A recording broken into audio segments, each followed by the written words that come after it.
جیسے پاکستان میں بے روزگاری جو ہے وہ ہر سال جو ہے وہ انکریز ہوتی جا رہی ہے، لوگ بے گھر ہو رہے ہیں، اور اگر لوگ بے گھر ہو رہے ہیں تو اس سے پاکستان کو بڑا نقصان ہے، کیونکہ اس سے نیگیٹو امپیکٹ جو ہے وہ پاکستان کی اکانومی پر پڑتی ہے، پاکستان کی سوسائٹیز پہ پڑتی ہے۔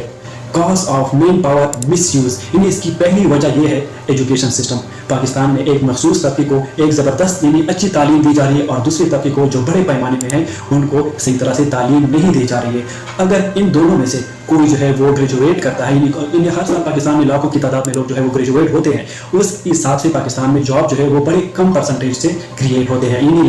1 لاکھ لوگ جو ہے وہ گریجویٹ ہوتے ہیں، تو اس کے مقابلے میں پاکستان میں 1000 2000 یا اگر ہم بات کریں 10,000 15,000 تک جاب آتی ہے، اور ان کی اگر ہم ریشیو کی بات کریں تو 85% لوگ جو ہے